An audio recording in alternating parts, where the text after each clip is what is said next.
Joseph K. sits in his office on a wintry morning thinking about his case. He goes into a 16-page reverie in which he inwardly expresses his frustrations with his lawyer and recounts all the information his lawyer has conveyed to him about the tangled workings of the court. K has grown weary of his lawyer's endless talk and seemingly minimal action. The lawyer defends himself by saying that in these cases it is often better to do nothing overt, at least not at this stage. K is intensely exhausted and recognizes in himself the symptoms of mental strain due to worrying about his case. He can no longer pretend to take the high road and ignore it. K is incapable of concentrating on his work. Several important people are kept waiting for excessive periods while he thinks about his case. At last he sees a client, an important manufacturer. K again is unable to pay attention to the matter at hand. His chief rival, the assistant manager, comes in and takes over the case. K returns to his thoughts. The manufacturer has a few words with K on his way out. He has heard of K's case. It will soon be commonplace for K to encounter people who know about his situation, but it is still a shock at this point and has a friendly recommendation to make. The manufacturer knows a lowly painter, called Titorelli, who paints portraits for the court. This painter informed him of K's case. He suggests that K visit this man, find out what he knows, and see if he might be of any service. K takes the advice. After an uncomfortable encounter with the businessman waiting in the lobby to meet with him, which is resolved though to K's distinct disadvantage by the appearance of unctuous assistant manager, K goes to call on the painter. The painter lives in a section of the city even poorer than the one K visited for his interrogation. K finds the building, climbs stairs, runs a gauntlet of nosy teenage girls, and meets the painter in the latter's tiny studio room.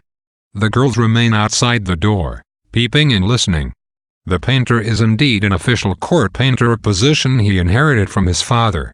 He provides K with more information about the court. He offers to use his connections to aid K's cause. He describes the three possible acquittals that may be hoped for: definite acquittal, ostensible acquittal, and indefinite postponement. The first is the stuff of legends, and has never occurred in the painter's experience. The second is a non-binding acquittal granted by the lower judges, which may be revoked at any time should another judge or a higher level of the court demand action. This acquittal requires a fatiguing flurry of petitioning and lobbying, but little effort thereafter, that is until the case is revisited, at which point the efforts must begin anew. Thus the possibility of the case's resumption of arrest at any moment and a return to square one hovers perpetually over the accused. Indefinite postponement requires constant attention and contact with the court, but keeps the case in its initial stages. It avoids the perpetual anxiety of possible arrest, but requires constant activity. The advantage to be gained from both ostensible acquittal and indefinite postponement is that they prevent the case from coming to sentencing.